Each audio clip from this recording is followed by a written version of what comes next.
Bonjour à tous. Donc voilà, nous débutons avec finalement assez peu de retard cette première table ronde.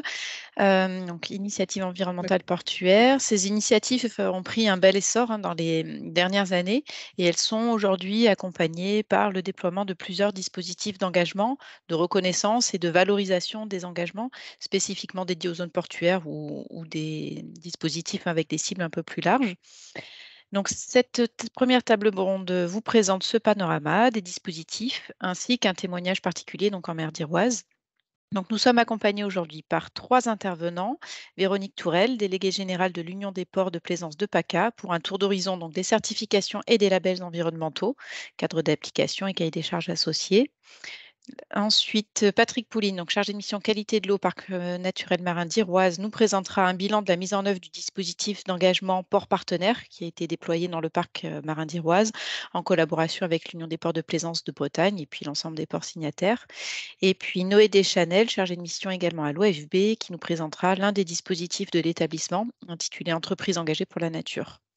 Donc voilà, nous excusons William Villain qui devait nous présenter son témoignage d'agent portuaire passeur de messages et de valeurs environnementales qui nous occupe donc aujourd'hui auprès des plaisanciers avec une importance très importante, on l'a rappelé plusieurs fois dans l'introduction, mais une place très importante de ce rôle d'interface des zones portuaires entre les gestionnaires d'un côté et les plaisanciers de l'autre pour notamment la diffusion des bonnes pratiques.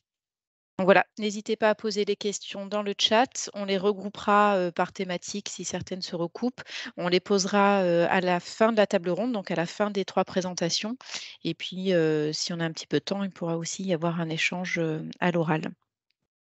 Donc, je laisse la place à Véronique. Bonjour à toutes, bonjour à tous. Merci Coraline, merci Rachel. Donc, je suis Véronique Tourelle-Clément, déléguée générale de l'Union des ports de plaisance Provence-Alpes-Côte d'Azur et Monaco. Je suis DG de cette union depuis 20 ans maintenant et donc je suis l'auteur avec un certain nombre d'associations, les services de l'État, etc., mais je vous en ferai état un petit peu plus tard dans ma discussion, des certifications port propre et port propre actif en biodiversité. Et même si j'en suis l'auteur, nous avons fait le choix d'en faire des certifications et donc de les travailler avec AFNOR, l'Agence française de normalisation, pour qu'elles ne dépendent pas de nous, mais qu'elles soient jugées en totale objectivité et en totale indépendance. Mais je vais vous parler de tout ça. Donc, quand on part sur un panorama des certifications et des labels, tout d'abord, certification et label, ça ne veut pas dire la même chose. Et là, vraiment, nous y tenons très, très fort dans les unions régionales et à la Fédération française des ports de plaisance, parce que quand on cherche synonyme à certification ou à norme, on tombe sur label et on voit souvent dans des publications, notamment dans la presse, que donc il est écrit le port est labellisé port propre. Ben non, il n'est pas labellisé port propre, c'est pas un label, c'est une norme, c'est une certification. Pour vous donner une différence, et je pense que déjà la sémantique, il faut vraiment l'avoir en tête. Un label, c'est un label, une certification, c'est une certification ou norme. Un label, c'est souvent produit par une association ou une structure quelle qu'elle soit. C'est elle qui le fait, c'est elle qui le contrôle et c'est elle qui le donne. Et en général, c'est elle qui en encaisse les bénéfices. Quand on fait le choix de faire une certification, la structure comme les nôtres, l'organisme professionnel des ports, a décidé de se créer une norme spécifique à sa profession. Certes, on y a travaillé, mais on y a travaillé avec de très nombreux partenaires, comme je vous le disais. Pour ma part, vu que les certifications ont été d'abord créées en région sud, c'était avec la région sud, c'était avec l'État, c'était avec l'ADEME, c'était avec l'Agence de l'eau, c'était avec un collectif d'ONG, c'était avec Ecogest, etc. Mais néanmoins, on a souhaité que ce référentiel très, très complet, qui est le seul spécifique à la profession des ports de plaisance, il soit finalement confié à des gens qui sont capables de faire un contrôle très objectif, un contrôle de valeurs qui ne peuvent pas être remises en cause. Et donc, par conséquent, on a cette valeur extrêmement forte d'une certification. Et en même temps, on a aussi cette fierté de l'avoir par rapport à quelque chose qui pourrait être, dans lequel on pourrait être jugé partie. Donc, je voulais vraiment insister sur la sémantique dès le départ entre label et certification. Et si vous voulez, la sémantique est très importante et je vais prendre une image triviale. Si demain quelqu'un vous dit j'ai une belle voiture italienne, très bien. S'il a une belle Alfa Romeo, et je n'ai rien contre les Alfa Romeo, elle est très belle et c'est très bien. Si la personne a une Ferrari, elle va vous dire j'ai une Ferrari. Donc, et on n'aura pas la même voiture, hein, c'est très clair. Donc, si vous voulez, quand on voit un port labellisé port propre, ben, c'est dommage parce que le port, il a une Ferrari et il dit que finalement, il a quelque chose en valeur inférieure. Donc, vraiment, je voulais insister sur la sémantique entre label et certification et sur le fait aussi que le fait de faire une certification, ça ne rapporte rien à l'organisme qui l'a créé avec AFNOR, contrairement à un label. Sur donc la liste des labels et des certifications, clairement, on va commencer par les certifications et charité bien ordonnée commence par soi-même.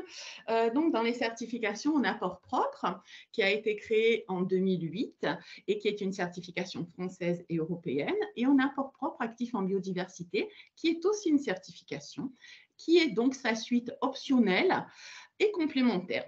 Je vous expliquerai pourquoi après. Dans la même, on va dire, dichotomie, dans les certifications aux normes, il y a aussi la 14001.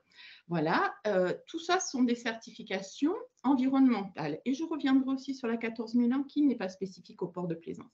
En ce qui concerne les labels, on en a déjà parlé et le président de la Fédération française des ports de plaisance, Michael Kernez, l'a dit, il y a le pavillon bleu. Il y a les Gold Anchors aussi qui est donc un label qui est plutôt traité au niveau britannique et australien. Et puis, il y a un label que je souhaite citer aussi qui s'appelle Qualité Tourisme, sur lequel nous sommes en train de travailler toutes les unions au sein de la Fédération française des ports de plaisance et qui, lui, a une spécificité. Vous voyez, comme dans tout, il y a comment on peut dire, des exceptions. Et sur le label Qualité Tourisme, le label Qualité Tourisme, il se rapproche beaucoup plus d'une certification que d'un label parce que celui-ci, il est donc audité par des auditeurs externes, il est porté par le ministère du Tourisme. Donc, je souhaitais évidemment souligner cette exception.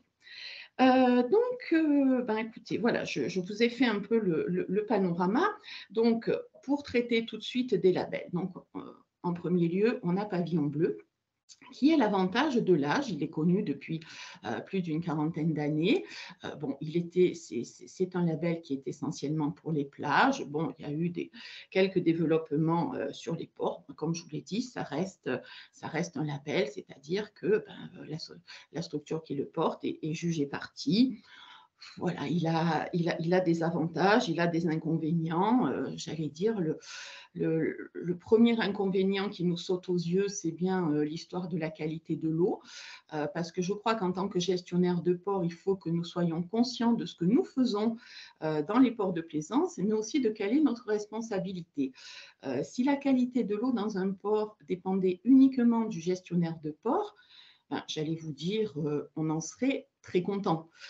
Voilà, et des études totalement indépendantes, voire à charge par rapport au port de plaisance, ont bien montré que 90% de la qualité de l'eau du port, elle dépend, comme l'a dit le président Michael Kernez, du bassin versant et pour une autre partie de la haute mer. Alors nous, il nous reste 5% de responsabilité dans la qualité de l'eau des ports. Néanmoins, dans ces 5%, il y a des choses pas du tout sympas comme des biocides, qui sont dans les anti-fouling, etc. Et on prend notre part de responsabilité et on s'en occupe et on fait en sorte que ça n'arrive plus, et justement par le biais des certifications port propre. Néanmoins, voilà, je pense que cette responsabilité par rapport à la qualité de l'eau, il ne faut pas la prendre parce qu'elle n'est pas la nôtre. Donc voilà, donc dans Pavillon Bleu, écoutez, il a le mérite d'exister depuis fort longtemps. Après, comme vous l'a dit Michael Kernez, ce n'est pas la norme et ce n'est pas l'excellence environnementale des ports de plaisance. Ensuite, dans le deuxième label dont on va parler, c'est Golden Course. Golden Course, c'est un label qui a été mis en place par des associations de marina des associations de marina britanniques, australiennes. Et là, dans Golden Course, on est plutôt sur de l'accueil de plaisanciers, de la performance technique et de la performance financière. Et pourquoi? Parce que ces associations et la perception du port de plaisance, qui est d'ailleurs appelé marina dans ce cadre-là, est plus sur une perception d'entreprise et de réussite économique, chose que nous connaissons moins en France, puisque dans les ports, on est dans des notions de service public, sur le domaine public maritime, etc. Donc, c'est quelque chose voilà, qui a une perception différente, et c'est aussi un label donc, dans lequel les associations qui le portent sont jugées parties. Voilà. Donc, je ne vais pas passer beaucoup plus de temps que ça sur les labels. Vous avez bien compris la dichotomie et la différence. Maintenant, on va s'intéresser aux certifications, aux normes. Et donc, on aurait pu se dire, et c'est ce qu'on a fait d'ailleurs, on a étudié dans les normes l'ISO 14001, qui elle aussi a l'avantage de l'âge, puisqu'elle est assez ancienne. L'ISO 14001, c'est une norme internationale de management de l'environnement. Cette norme, elle paraissait intéressante et d'ailleurs, il y a quelques grosses structures portuaires qui l'appliquent, en plus de port propre, je dois vous le dire aussi. Mais son principal problème que nous avons identifié, c'est qu'on peut choisir le périmètre. Or, comme tous nos intervenants précédents l'ont dit, quand on est dans un port de plaisance, on est sur une interface terre-mer, on est tributaire du bassin versant, on est tributaire des zones adjacentes, etc. Et choisir un périmètre pour se faire certifier sur une excellence environnementale nous paraissait quelque peu restrictif et pas juste. Parce que justement, le port, c'est une interaction et ce sont des millions d'interactions avec tout le milieu qui l'entoure. Et donc ce côté choix du périmètre nous posait problème. Il n'y avait pas que ça. Dans ISO 14001, il faut qu'il y ait quelqu'un dans la structure qui s'en occupe totalement, qui s'en occupe à temps plein. Or, quand on regarde les équipes portuaires, en moyenne, c'est 4 personnes. Elles sont polyvalentes, elles sont multitâches. Et puis, ce qu'on souhaitait aussi, c'est que les ports de petite taille comme les ports de grande taille, s'ils étaient dans l'excellence environnementale, puissent pouvoir se faire certifier et présenter une norme. Or, dans le cas d'ISO 14001, c'était très compliqué. Donc, ça aussi, ça n'allait pas. Et enfin, le prix de l'ISO 14001 est là aussi un prix très élevé pour se faire certifier. Et là, pareil, on pense toujours, moi j'ai dans la tête un petit port que j'ai en Provence-Alpes-Côte d'Azur, qui a 30 anneaux occupés d'avril à octobre et qui a un personnel saisonnier d'avril à octobre. Et donc, si ce petit port, il est dans l'excellence environnementale et il veut se faire certifier, il ne pourra pas sortir 10 000, 30 000 euros, etc. Donc, l'ISO 14001 a été faite essentiellement pour l'industrie. Elle est vraiment très adaptée à l'industrie. Néanmoins, elle n'est pas spécifique des ports de plaisance, d'où l'idée de se mettre tous ensemble pour se créer, évidemment, la certification port propre et sa suite optionnelle, port propre actif en biodiversité. Donc là, comme vous l'avez compris, sur port propre, on va déjà pas choisir le périmètre, c'est-à-dire qu'on va étudier le port dans son milieu global et on va étudier son bassin versant et on va étudier toutes les influences qu'il subit, toutes les influences qu'il fait aussi sur son milieu, mais aussi toutes celles qu'il subit, parce que le port, ce n'est pas que le vilain petit canard, c'est aussi l'exutoire et celui qui reçoit tout. Donc, pour faire la certification port propre, il y avait une question tout à l'heure dans le chat à laquelle j'ai répondu. Pour faire la certification port propre, déjà, on va s'engager dans une démarche. Et cette démarche, elle est un peu singulière par rapport à d'autres démarches de certification et même d'autres démarches de labellisation, c'est qu'on va avoir une démarche adaptable et proportionnelle à la taille du port, à ses aménagements, etc. C'est-à-dire qu'avant d'aller à la certification, on va déjà faire une étude de diagnostic environnemental sur l'état des lieux de ce qui se passe dans le port, de ce qui se passe autour, des pollutions subies, des pollutions générées, etc. Et donc, cette étude diagnostique va être vraiment le socle qui va servir ensuite au contrôle et à l'auditeur pour la certification. Une fois cette première étape d'étude diagnostique, qui est quand même l'étape clé et le socle, on a un plan d'action à dérouler. Et ce plan d'action, on va avoir quelques thèmes phares. Bien évidemment, la gestion des pollutions chroniques, celles qui reviennent tout le temps, avec évidemment les déchets solides, les déchets liquides, etc. Et donc, c'est là qu'on évoquera les aires de carénage, les points propres, les pompes à eau usée, tout ça. Mais moi, j'ai la chance et l'avantage d'avoir une deuxième intervention dans cette journée. Donc, tout ça, je vous en parlerai cet après-midi à 14 h en espérant que vous n'ayez pas trop sommeil après le repas. Voilà, donc si vous voulez, donc on est déjà, voilà, cette deuxième étape après l'étude diagnostique, c'est gérer donc les pollutions chroniques, et c'est aussi s'intéresser à sa consommation en eau et à sa consommation en énergie. Alors ça, c'est quelque chose qu'on avait déjà mis dans la certification depuis 2008, mais qui évidemment devient hyper d'actualité maintenant, hein. Ça, on est en plein dans le thème, hein, voilà. Dans la troisième partie des grands thèmes de la certification, il y a évidemment les pollutions accidentelles. Que fait-on en cas de pollution accidentelle? Et là aussi, j'aurai l'occasion de vous en parler de manière plus détaillée dans mon intervention de 14 h. Qu'est-ce qu'on met comme procédure, comme matériel, etc. Voilà. La quatrième étape, et qui nous paraît essentielle aussi et qui rend aussi la certification port propre et sa petite sœur port propre actif en biodiversité singulière et très adaptée à nos métiers, c'est la formation du personnel. Et quand on dit formation du personnel, c'est vraiment de la formation. Sur port propre, on est à 3 jours. Sur port propre actif en biodiversité, on est à 1 jour, mais on va sans doute augmenter. Et dans ces 3 jours-là, il y a de la technique, il y a du réglementaire, et il y a aussi des techniques de communication pour sensibiliser les usagers du port. Et quand je dis les usagers du port, ce sont les plaisanciers, les professionnels du nautisme, les professionnels du tourisme, etc. Donc, tout ceci, c'est hyper important. Et bien sûr, la cinquième grande composante de la certification, c'est la sensibilisation des usagers. Et évidemment, on a du personnel formé avant, voilà. Et ensuite, on a la chance d'avoir un collectif d'ONG qui s'appelle EcoGeste, qui nous aide dans la sensibilisation des usagers. On a la chance d'avoir des agents portuaires, du personnel portuaire qu'on a formé à ces techniques-là.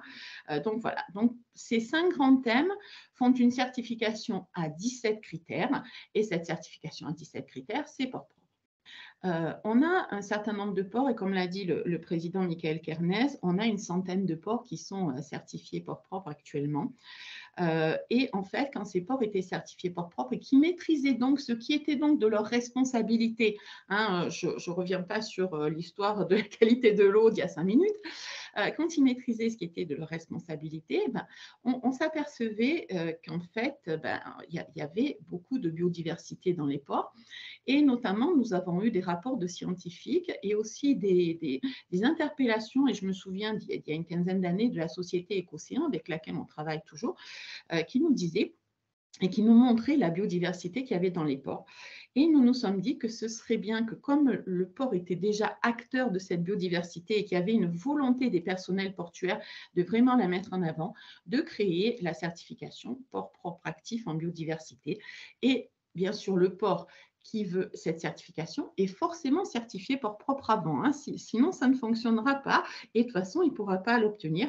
Et on a fait le même système, on a réuni toutes les parties prenantes et on a demandé à AFNOR évidemment de manager cette certification.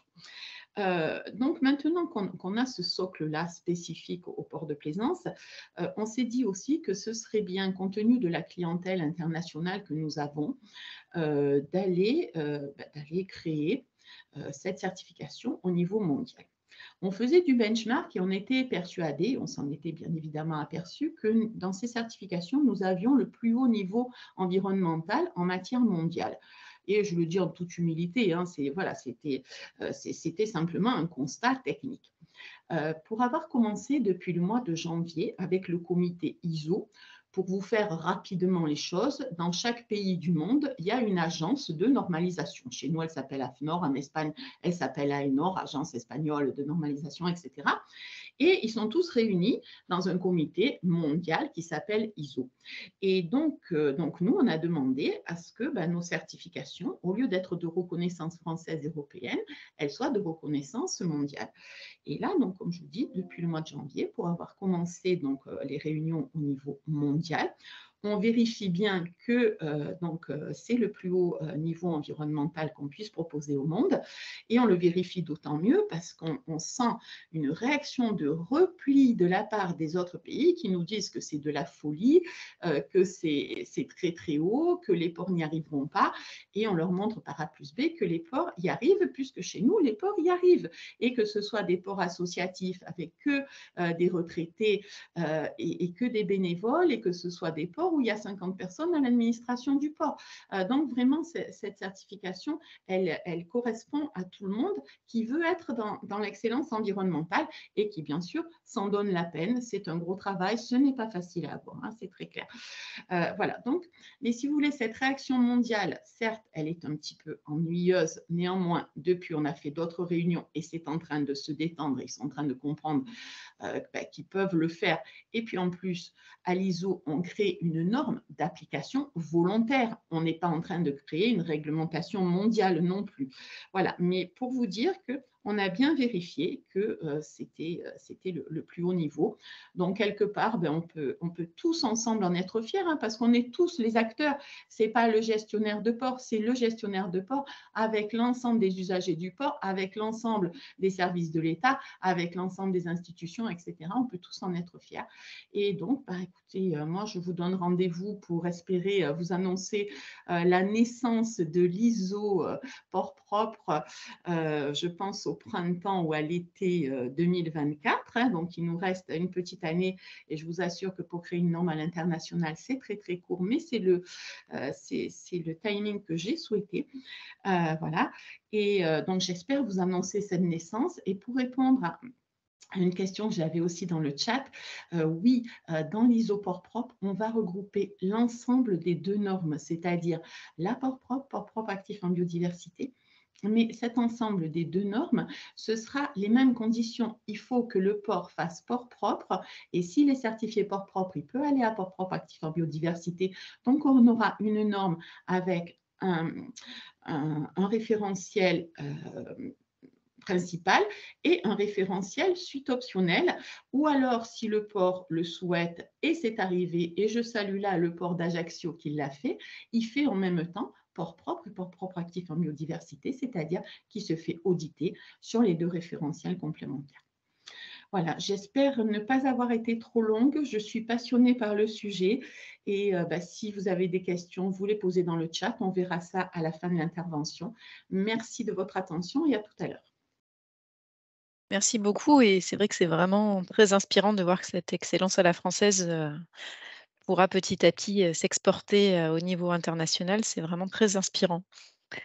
On va revenir à un niveau un peu plus local, au parc naturel marin d'Iroise avec Patrick Pouline pour justement nous parler de la mise en œuvre concrète sur le périmètre du parc de cette certification port propre. Vous m'entendez, c'est bon? Parfaitement. Ok. Du coup, c'est à moi de partager mon écran. Non, c'est Rachel qui a la main sur les diapositives. Merci. Parfait, ça marche. Donc bien, merci beaucoup. Donc voilà, moi je suis Patrick Pouline, coordinateur de projet qualité de l'eau parc naturel marin d'Iroise, et également référent du réseau thématique qualité de l'eau à l'OFB. Je vais vous présenter justement la démarche qui a été faite au niveau du parc marin, aussi en collaboration avec la PPB, l'Association des ports de plaisance de Bretagne. Alors en fait, depuis 2010, avec la création du plan de gestion du parc naturel marin d'Iroise, on travaille sur cette question liée en fait au port, puisque dans nos objectifs, il y avait la démarche, un accompagnement des démarches type port propre à l'époque. Alors on a fait différentes actions liées au carénage, au dragage, Et on a formalisé ça à travers une charte en 2016. Si c'est possible de revenir en arrière, pardon. Voilà, pour faciliter l'accompagnement, valoriser les expériences et mettre en place un réseau. Alors, ça a permis vraiment de pouvoir, on va dire, avancer dans cette démarche. Et pour aller encore un peu plus loin, en 2020, grâce à des subventions venant de Leader et de FEAMP, on a recruté une animatrice, Nina Kudenek, qui pendant 2 ans a permis vraiment de faire ce travail avec les gestionnaires de port et aussi de mieux formaliser cet échange avec la PPB. Merci. Alors, globalement, en fait, la charte port partenaire, c'est cette idée de pouvoir justement accompagner les gestionnaires portuaires, de les faire travailler en réseau parce qu'on s'aperçoit que globalement, ils avaient tendance à travailler un peu les uns chacun de leur côté en ayant différents problèmes qui étaient pourtant similaires d'un site à un autre. Donc, l'idée était vraiment de pouvoir leur permettre de travailler ensemble, développer des actions justement pour réduire l'impact de la qualité de l'eau et l'impact du coup des activités portuaires sur le milieu, donc du coup avoir un résultat plus favorable au sein du parc naturel marin d'Iroise, et ainsi de valoriser les actions, les expériences des uns et des autres et les aider à se former, se sensibiliser. On va en parler un petit peu après.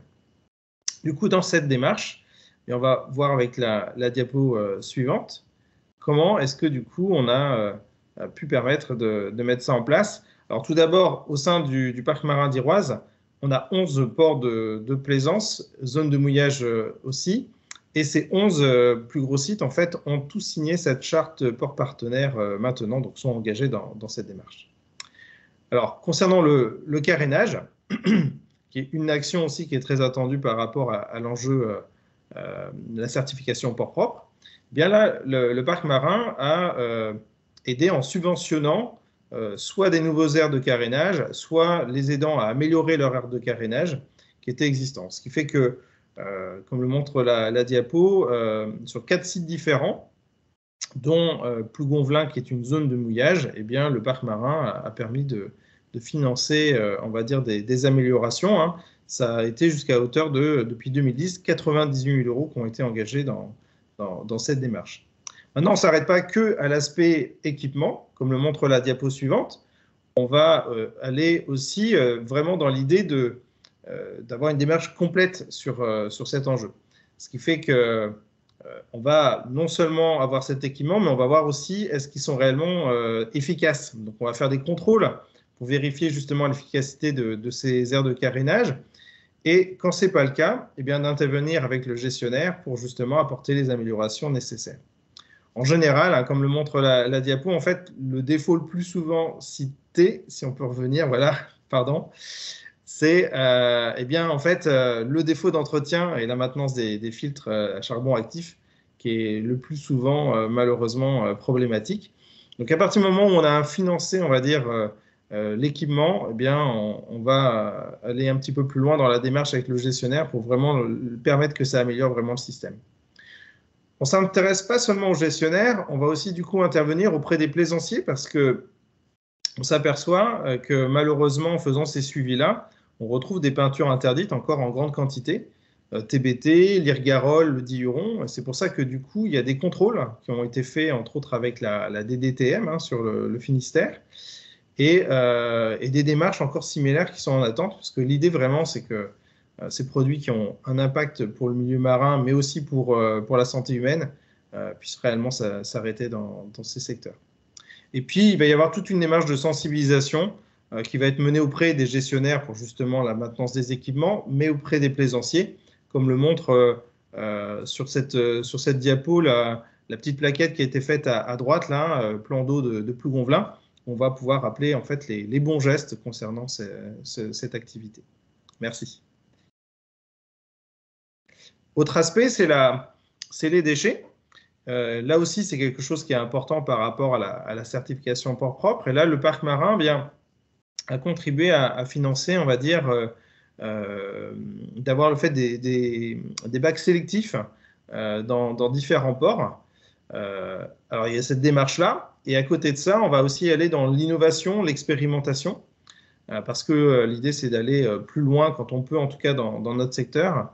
Et donc, du coup, par exemple, là, voilà, comme les exemples sont cités, c'est l'idée d'aider les ports à recycler les filets de pêche usagés. Hein. C'est une démarche qui a été faite dans 2 ports du périmètre, Camaret et Le Conquet, qui se sont équipés d'un bac spécial, travaillé avec les pêcheurs pour pouvoir permettre à une société basée du côté de Plougonvelin de récupérer ces anciens filets de pêche, pouvoir les remettre en granulés pour les réutiliser à nouveau. De la même façon, l'un des problèmes qui est le plus souvent cité et qu'on a vu lorsqu'on travaille en réseau avec les gestionnaires portuaires, c'est les bateaux qui restent, on va dire, abandonnés en fin de compte et qui prennent de la place dans le port. Donc là, l'idée, c'était de voir comment est-ce qu'on pouvait améliorer en fait cette action-là et aider vraiment les gestionnaires dans cette démarche. Alors tout d'abord, il y a eu toute une approche liée à la formation, parce qu'il y a tout un aspect réglementaire, juridique à mettre en place. Alors avec la DDTM, eh bien, on a fait une formation pour les élus et pour les gestionnaires portuaires, pour les aider à comprendre comment ils pouvaient aller vers la déchéance de propriété. Et puis également, on les a accompagnés pour leur permettre bien d'utiliser le centre de déconstruction à pair, hein, qui est agréé et qui permet justement bien de pouvoir évacuer ces bateaux en fin de vie. Alors, on en a financé une partie, hein, ça a été des opérations qui ont été faites entre autres sur les îles, il y a plus d'une 50aine de bateaux qui ont été ainsi détruits, et on a aussi financé bien, tous les transports qui étaient associés. Maintenant, je crois que la démarche est encore plus intéressante hein, par rapport à celle qu'on avait fait à partir de 2020, mais ça a en tout cas permis vraiment d'aider les gestionnaires d'aller dans ce sens. Ce qui fait que depuis 2010, hein, sur cette thématique, il y a plus de 270 000 € qui ont été engagés. Alors, le chiffre est énorme, mais parce que, en fait, si vous voyez la diapo suivante, vous allez voir qu'en fait, une grande partie de l'action est liée en fait à la dépollution portuaire, qui a coûté 245 000 € et qui a été financée en grande partie hein, par le plan France Relance. Ce qui fait que du coup, on est intervenu de cette manière sur 6 sites différents en Iroise et qui nous a permis, avec la diapo suivante, de retirer plus de 35 tonnes de déchets. Avec le top 3 des déchets hein, qui ont été trouvés, c'est les pneus, qui représentent 60%, hein, c'est les anciennes défenses, ce qui est lié aussi à la pêche et à l'aquaculture, et puis tout ce qui pouvait être de déchets consommables, emballages alimentaires, par exemple. Alors, il faut savoir que un certain nombre de choses, c'est lié aux usagers, ce n'est pas forcément le gestionnaire qui peut avoir la main dessus, mais par contre, pour ce qui concerne les anciennes défenses, oui, c'est son cas. Et c'est pour ça que du coup, dans l'approche, hein, il y a eu toute une démarche aussi qui a été faite avec les gestionnaires au sein de la charte port partenaire pour leur permettre de voir s'ils pouvaient justement limiter ces anciennes défenses. On s'en aperçoit avec le temps qu'en fait, elles ne sont pas forcément toutes utiles, voire même des fois, elles sont même de moins en moins appréciées par les plaisanciers. Hein. Quand ils ont des coques en PVC, les pneus s'attachent. Donc, l'idée, c'est vraiment voir comment on peut les accompagner pour ce changement-là, parce que ce qu'il ne faut pas oublier, c'est que ces pneus, en fait, c'est des vrais polluants qui sont toxiques et qui sont très difficiles, en fin de compte, à évacuer. Ils sont compris comme étant des déchets dangereux, en fin de compte. Merci pour la diapo. L'autre aspect, c'est l'enjeu sur les hydrocarbures, avec en particulier tout ce qui est lié à la station d'avitaillement.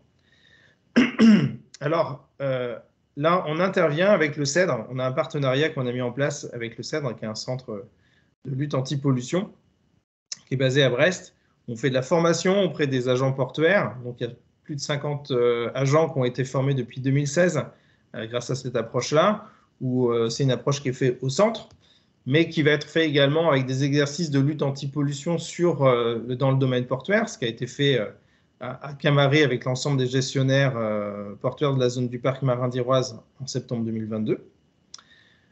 Ils vont nous accompagner, le CEDRE aussi, pour faire des diagnostics sur les stations d'avitaillement et le type de matériel de dépollution qui peut être approprié pour justement intervenir en cas de première pollution dans le secteur. Ça nous a permis de cette manière bien de lutter contre 3 pollutions au niveau des 2 ports de Morgat, mais également aussi d'un port de l'Anildut, pour justement limiter ces pollutions. Alors souvent, c'est soit du bidonnage, ou alors c'est des anciens bateaux qui malheureusement ont coulé et qui du coup ont déversé leurs huiles moteurs et le reste de ce qu'ils avaient en carburant. Alors, pour ça, on a contribué à peu près à 85 000 euros d'investissement du parc marin pour la lutte anti-pollution dans ce sens. L'une des approches aussi, c'est tout ce qui est lié aux pompes eau grise et eau noire qu'on subventionne au parc marin et qui est intéressant parce que c'est aussi quelque chose qui est dans l'approche de la certification port propre et qui est important, dans laquelle on veut vraiment s'investir au niveau de l'Iroise, hein, parce que ça nous semble vraiment important. Malheureusement, on s'est aperçu que c'était des équipements qui étaient rarement utilisés. Et c'est pour ça qu'on a mis en place en fait une enquête auprès de 682 plaisanciers en Iroise et autour d'ailleurs, parce qu'il y avait la rade de Brest qui était comprise aussi dans cette démarche, et qui nous a permis bien de les informer sur ces bonnes pratiques, de comprendre aussi pourquoi ils utilisaient très très peu ces équipements. Et là, il y a actuellement toute une réflexion qui est faite avec les gestionnaires justement pour peut-être apporter des équipements, on va dire, complémentaires et essayer de peut-être mieux de répondre aux besoins des plaisanciers dans ce sens. Merci pour la diapo. Un petit mot sur une autre problématique qu'on retrouve dans les ports qui est importante et qui pour nous a semblé important aussi de les accompagner dans ce sens, c'était le nettoyage des cales. C'est vrai que d'un point de vue sécurité, c'est quelque chose qui est souvent fait et qui est nécessaire, puisque sinon il pourrait y avoir des risques pour le gestionnaire. Et on retrouve beaucoup d'eau de javel qui est utilisée dans ce sens. Donc il y avait une étude qui avait été menée pour voir s'il y avait un risque environnemental par rapport à l'utilisation de l'eau de javel. Mais même si celui-ci, d'un premier abord, n'avait pas un impact fort sur le milieu marin, ça reste un produit qui n'est pas autorisé en fait. Donc c'est pour ça qu'il est important d'aller vers des alternatives mécaniques. Et comme on le sait, les gestionnaires sur l'aspect mécanique, ça ne fonctionne pas partout, ça ne peut pas être toujours utilisé en permanence. Il y a d'autres produits qui ont été mis en place et qui ont été commercialisés, qui sont autorisés, eux, par contre, pour l'utilisation de ça. Donc, il y a une étude écotoxicologique qui a été réalisée en 2021 et qui nous a permis de voir que tous les produits avaient un impact, mais certains avaient un peu moins d'impact que d'autres. C'est un peu un travail similaire avec ce qui a été fait sur les peintures anti-fouling. Pour continuer, autre aspect, c'est qui est vraiment dans cette approche, c'est que toutes ces choses qu'on vient de citer aident aussi le gestionnaire de port à aller vers la certification propre. Et avec la PPB, eh bien, on essaye vraiment de permettre ces actions de se mettre en place. Le parc marin n'a pas vocation à obliger, on va dire, les ports à aller forcément vers la certification port propre. Mais par contre, l'idée, c'est de pouvoir accompagner ceux qui sont vraiment dans cette volonté-là. Donc, il y a 5 ports depuis 2020 qui ont lancé la démarche de la certification port propre. Un qui est aujourd'hui certifié, c'est Morgat, et 2 qui ont déjà lancé ou qui sont en cours de lancer leur diagnostic environnemental et qui seront financés en partie par le parc marin. On contribue de cette façon-là aussi à la formation en fait, des agents portuaires, ce qui a été rappelé tout à l'heure, les formations qui sont mises en place. Donc il y a 6 agents qui ont été formés depuis 2021 dans ce sens, avec l'acquisition en fait, de la signalétique qui est associée. Si on peut poursuivre. Voilà, et donc du coup, ça rejoint tout l'aspect sensibilisation qu'on vient de parler. Donc je laisse parce que je vois le temps qui passe et que je ne veux pas déborder. Et aller à la conclusion, si c'est possible. Voilà, donc du coup, juste pour terminer, c'est vrai que ça a investi une certaine somme. Il y a plus de 600 000 euros qui ont été investis, mais on est vraiment content de voir l'amélioration que ça apporte dans les zones portuaires. On a vu des vraies améliorations dans les indicateurs liés au carénage qu'on suit au parc marin et également tout ce qui est sédiment de dragage. Donc, on voit que ces actions-là, il faut vraiment aller dans ce sens-là on y passe du temps, mais c'est réellement une bonne chose. Et si on peut aller vraiment à la toute dernière diapo, c'est pour ça que du coup, on veut vraiment renforcer cette approche et aussi d'action avec la PPB, parce que la mise en réseau, l'échange, la valorisation des actions, bien, elle permet vraiment d'apporter une amélioration environnementale dans ces ports. Merci à vous. Merci Patrick pour cette belle intervention très concrète aussi sur les actions déployées. On a vu qu'effectivement, il y avait un accompagnement à la fois d'ingénierie et financier qui est conséquent. Donc, c'est bien que tes résultats suivent. Et on voit la force des partenariats possibles entre une aire marine protégée et les gestionnaires portuaires. C'est vraiment un bel exemple local. Je passe la parole tout de suite à Noé qui nous présentera donc le dispositif Entreprises engagées pour la nature de l'OFB. Merci Noé. Merci Coraline et bonjour à tous et à toutes. Enchanté de présenter le dispositif. Alors, Entreprises engagées pour la nature, tu peux passer la slide, Coraline. C'est un programme qui est né d'une initiative du ministère de la Transition écologique qui s'appelle Engagé pour la nature, hein, qui est donc porté par l'OFB depuis sa création. Et comme vous le voyez en bas, ce programme, il se décline pour 3 types d'acteurs, donc pour les entreprises, donc c'est ce que je vais présenter aujourd'hui, mais aussi pour les collectivités territoriales à travers le programme Territoire engagé pour la nature, et aussi pour d'autres types d'acteurs, type associations, fédérations professionnelles, syndicats, qui peuvent rentrer dans le programme Partenaires engagés pour la nature. L'objectif de ces 3 programmes, c'est de faire émerger des engagements volontaires pour la biodiversité. Donc là, tout ce que je vais vous parler, c'est vraiment au-delà des contraintes réglementaires, hein, qui peuvent notamment s'appliquer aux entreprises. Le deuxième objectif, c'est que ces acteurs nous déposent des plans d'action et que nous puissions les reconnaître et leur donner de la visibilité. Et enfin, animer des comités d'acteurs et de pratiques à travers le club des engagés aussi. Et donc, je vais te parler juste après. Tu peux passer, Coraline. Maintenant, pour parler plus spécifiquement du programme Entreprises engagées pour la nature.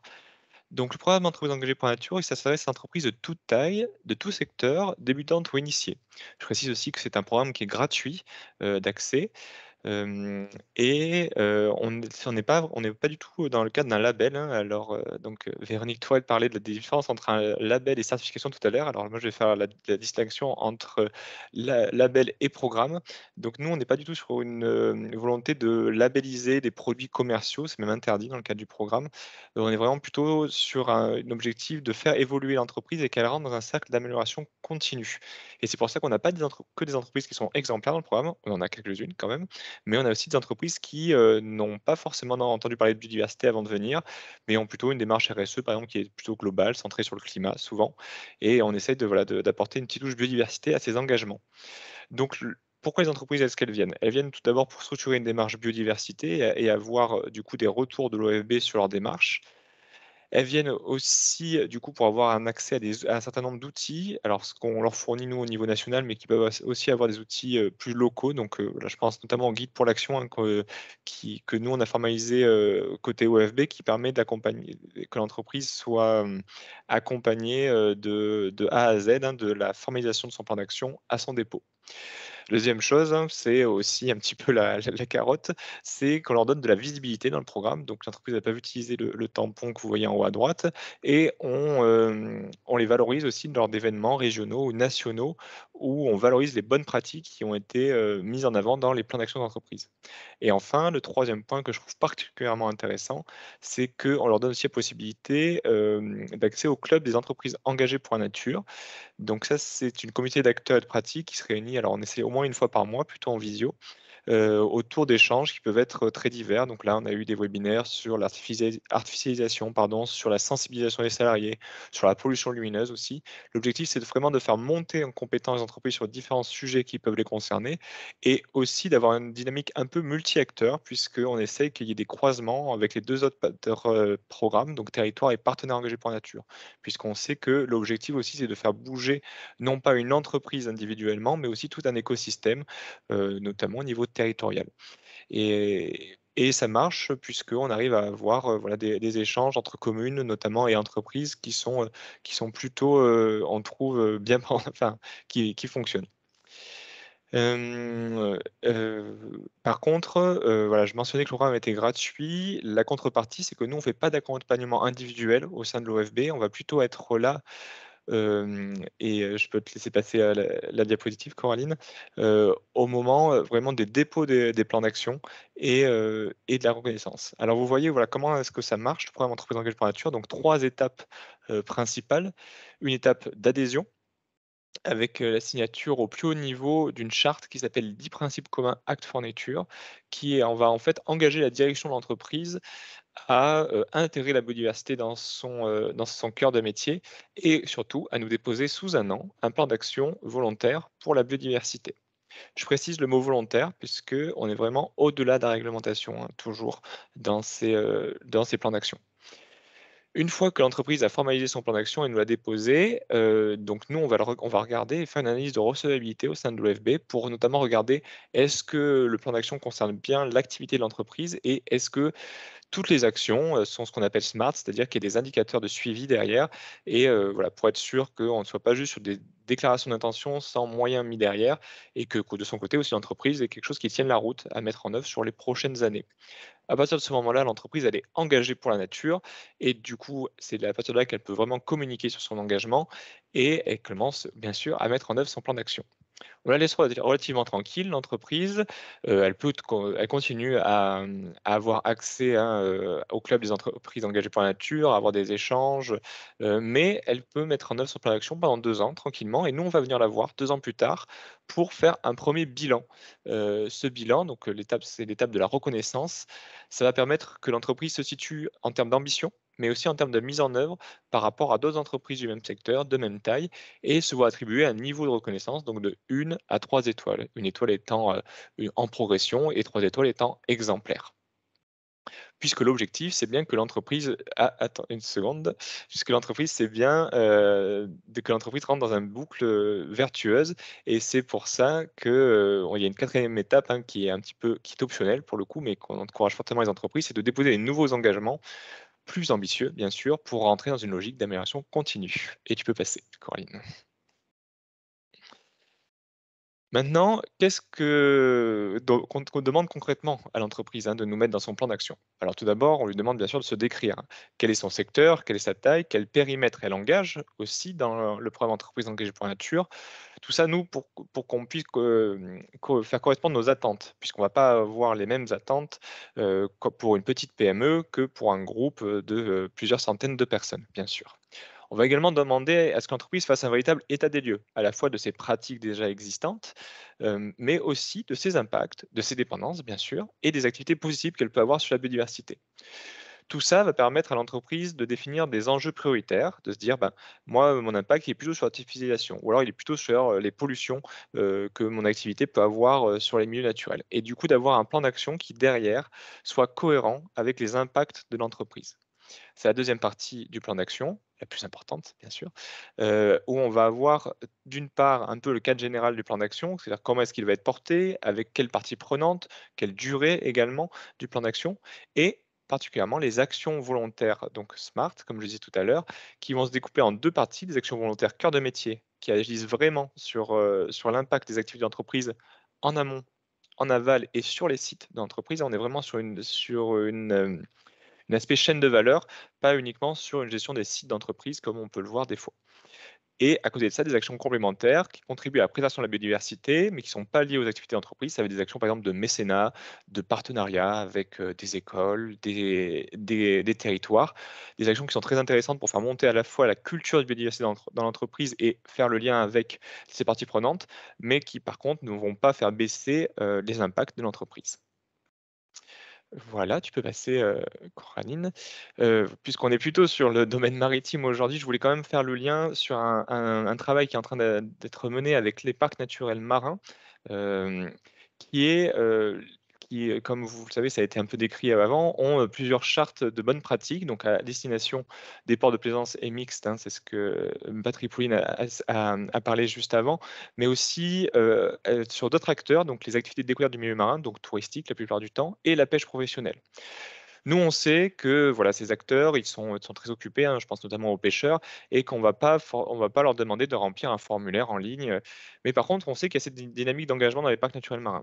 Et l'objectif, c'est donc au cours de cette année de vraiment faire le lien et que si vous êtes s'il y a une entreprise qui est engagée dans un parc naturel marin, de pouvoir venir et adhérer au programme par cette voie et qu'on ait une reconnaissance engagée pour la nature avec les parcs naturels marins concernés.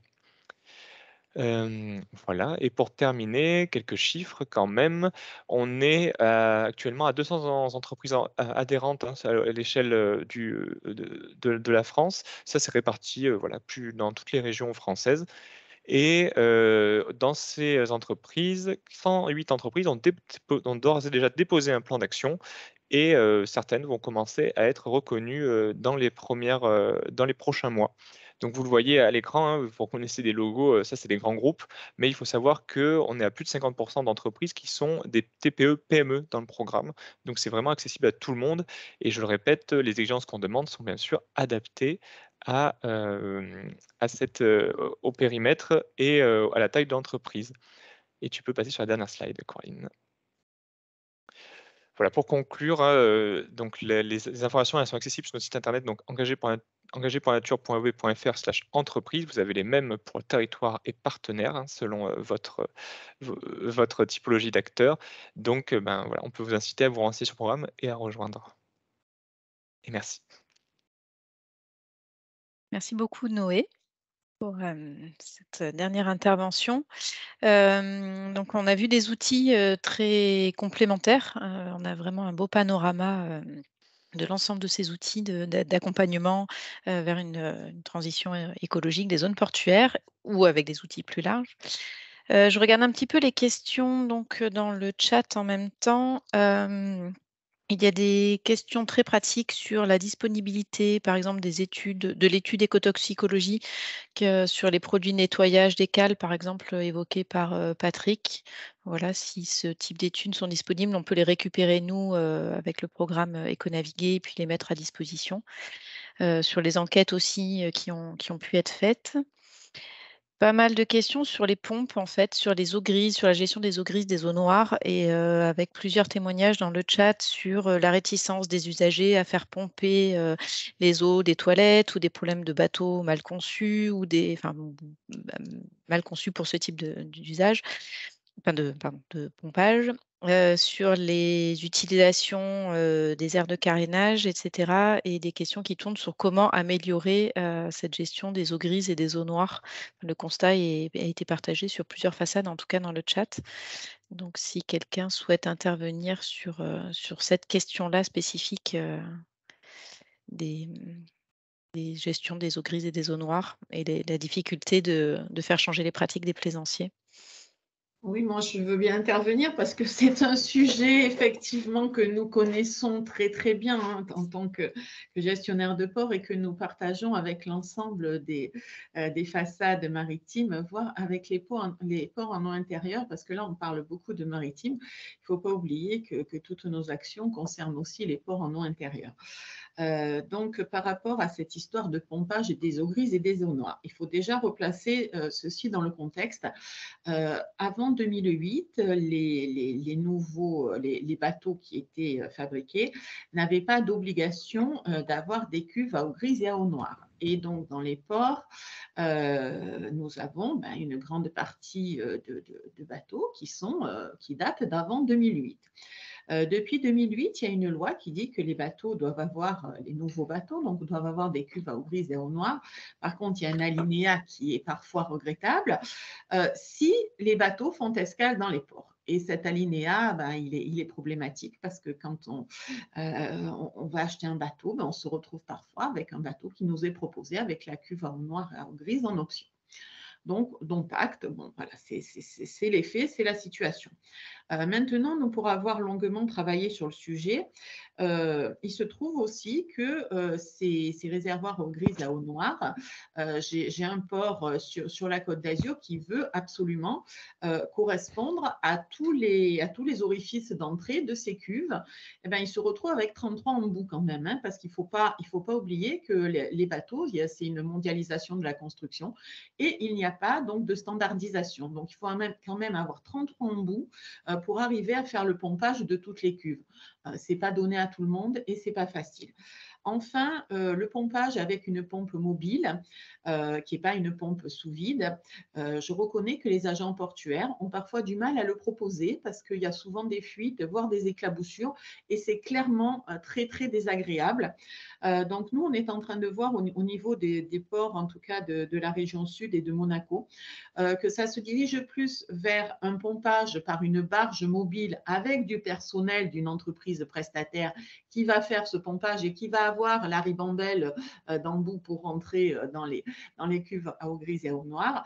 Et surtout, ce qui se met de plus en plus en place, mais ça a un coût financier certain, c'est effectivement des pompages avec branchement direct des réservoirs du bateau dans un tuyau d'aspiration qui est intégré dans le quai. Bon, ça se fait plutôt pour des bateaux d'une certaine taille, voire des grands yachts.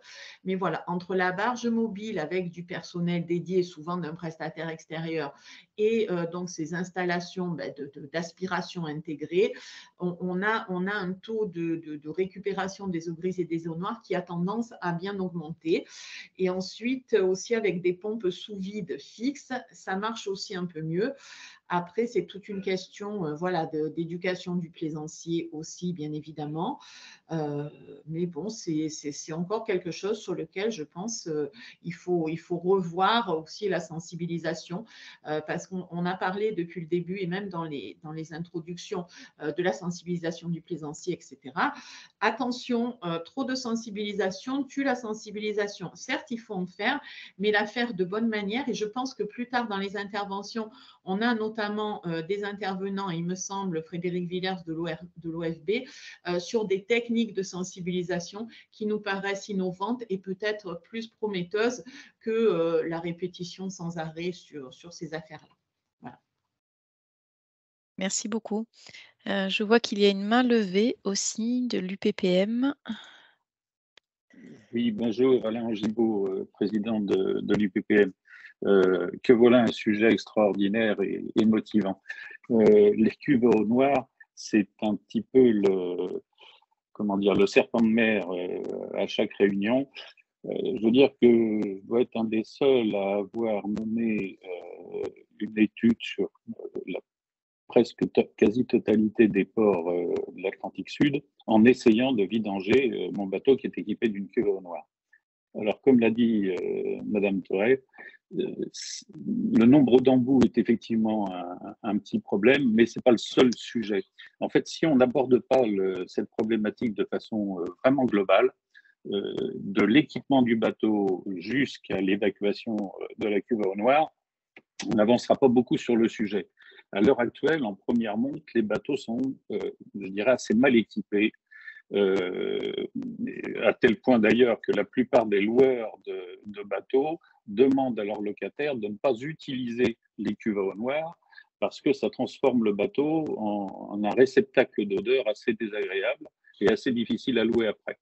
J'ai eu cette mauvaise surprise moi aussi en récupérant ce bateau qui est pourtant un Océanis 393 qui date de 2006. Et à l'époque déjà, Beneteau montait sur les bateaux à partir de 40 pieds systématiquement au moins une cuve à eau noire. Et l'utilisation au départ, c'est catastrophique. Le bateau pue, il n'y a pas d'autre mot, c'est infernal. Et il faut pour le rendre vivable, eh bien, changer la totalité des tuyaux qui sont installés pour des tuyaux qui fassent réellement joint. Ça coûte à peu près 4 fois plus cher qu'un tuyau normal, mais on a à ce moment-là un équipement qui est utilisable. Maintenant, ceci fait, quand on change le tuyau, le marketing de fabrication des bateaux fait que c'est un petit peu, c'est une entreprise extrêmement désagréable parce que rien n'est fait pour que ce soit fait facilement.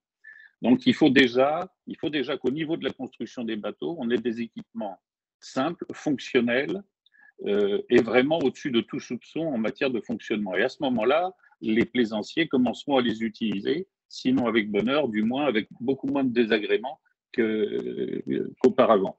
Ensuite, en Méditerranée, on a la chance d'avoir un niveau constant des eaux, ce qui fait que les pompes doivent être fonctionnelles à peu près tout le temps. Dans les ports à marée, c'est tout à fait différent. La plupart des corps de pompe étant montés sur les quais, à marée basse, il n'y a quasiment aucune pompe à eau noire qui est fonctionnelle. Elle ne peut pas faire grimper les matières sur 5 mètres de haut. Ensuite, si vous prenez par exemple un port qui est extrêmement convoité dans sa fréquentation, comme le port du Crouesty en pleine saison, il faut grosso modo une demi-heure pour vidanger sa cuve à eau noire. Alors imaginez 100 visiteurs sur une seule pompe à eau noire planquée dans le fond du port et qui peut fonctionner qu'à marée haute, et vous aurez compris que la pauvre malheureuse pompe, elle ne va pas servir beaucoup. C'est tout simplement impossible. Donc il faut revoir également la quantité du matériel, son fonctionnement à peu près à toute heure du jour et de la nuit, la possibilité également d'avoir les embouts qui vont bien, parce que notamment dans la plupart des ports, il faut demander au personnel du port pour qu'ils puissent venir vous pomper, et c'est un frein énorme. En fait, tout est fait pour qu'on ne s'en serve pas.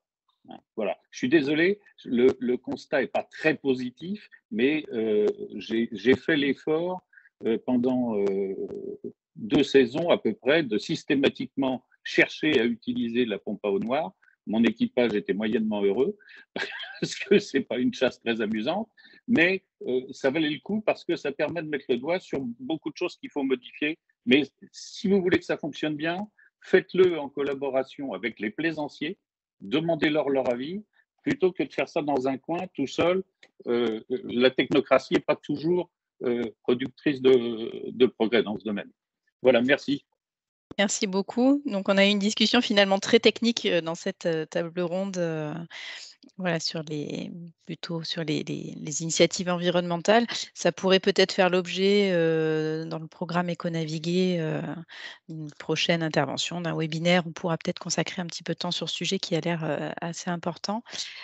Patrick, j'ai vu que tu avais levé la main. Non, tu l'as rebaissée? Les éléments viennent d'être donnés, donc je ne vais pas insister. C'était juste par rapport à l'enquête. Elle montrait ce côté que même s'il y a peu de personnes qui étaient équipées pour ces pompes eau grise eau noire au niveau des bateaux, ceux qui avaient utilisé les pompes au niveau des ports ne revenaient pas forcément. Et donc ça rejoint l'intervention parce qu'effectivement il y a un certain nombre des fois de difficultés pour pouvoir l'utiliser, voire d'autres problèmes. Donc ça montre qu'il y a un vrai enjeu, on va dire, à ce niveau-là. C'est bien d'équiper les ports de ces pompes, mais il faut que derrière, il y ait aussi toute la démarche qui soit faite pour qu'ils soient réellement utilisés. Très bien, merci. Bon, j'avais une petite question, moi également, par rapport au programme Entreprises engagées pour la nature, où il me semble assez intéressant que les entreprises qui sont situées sur les zones portuaires puissent aussi éventuellement franchir le pas et devenir entreprises engagées pour la nature en complément de la démarche du gestionnaire.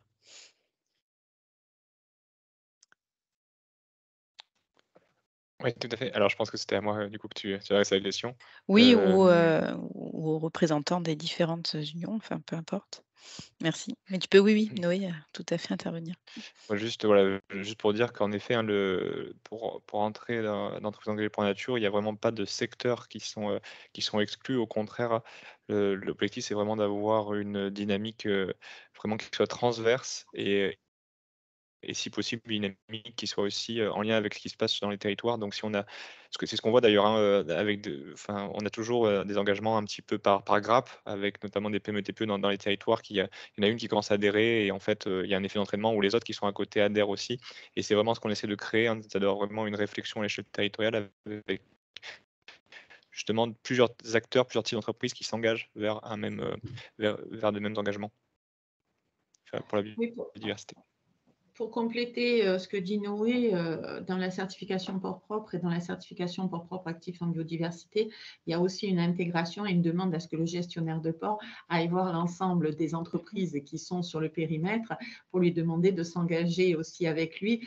Et donc, nous serions ravis d'avoir des entreprises engagées pour la nature dans ce cadre-là, évidemment.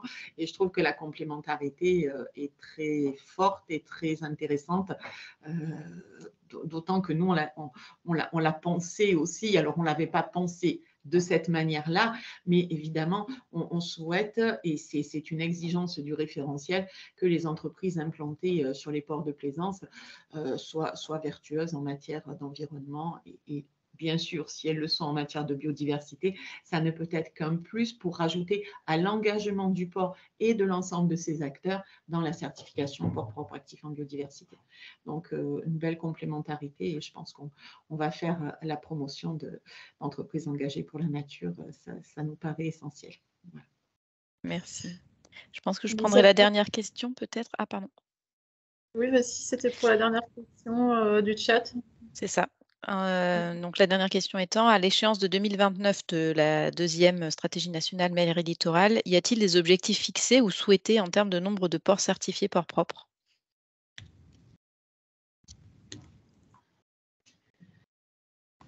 Peut-être que la question me concerne, mais peut-être qu'elle peut concerner les services de l'État. Alors, je ne sais pas s'ils sont là déjà, mais sinon, on les aura cet après-midi. Oui, oui, on a des objectifs souhaités. Nous, on souhaite qu'il y ait le plus possible de ports qui soient certifiés ports propres, bien évidemment. En région sud, il y a quand même des objectifs qui sont fixés par le président du conseil régional sud, Renaud Muselier, qui a été, la région a été au départ le financeur de la création, parce que comme ce que je ne vous ai pas dit, c'est créer une certification, ça coûte très cher. Voilà, donc nous, sur les fonds propres de l'Union des ports de plaisance, on n'en avait pas assez pour la créer avec AFNOR. Donc la région nous a aidés. Donc il y a une volonté d'avoir 90% des ports de la région, voire 100% des ports de la région qui soient certifiés ports propres. Donc, on est en bonne voie. Après, voilà, cette certification, comme toute autre, est une norme d'application volontaire et c'est ce que j'explique aussi en groupe international à l'ISO. Donc, ça dépend aussi du gestionnaire de port, de son autorité portuaire, ce qu'il souhaite faire. Mais effectivement, j'allais dire en termes chiffrés, après, je ne sais pas si dans la stratégie, ils vont en mettre et je pense que ce serait malvenu d'ailleurs que ce soit que des objectifs soient mis parce qu'une certification, ce n'est pas l'école des fans. Voilà, on ne gagne pas tous et tous à tous les coups. Donc, je pense que ce serait une très mauvaise chose que d'indiquer un chiffre. Néanmoins, de se dire qu'on en veut le plus possible, ça, c'est très vertueux. Voilà.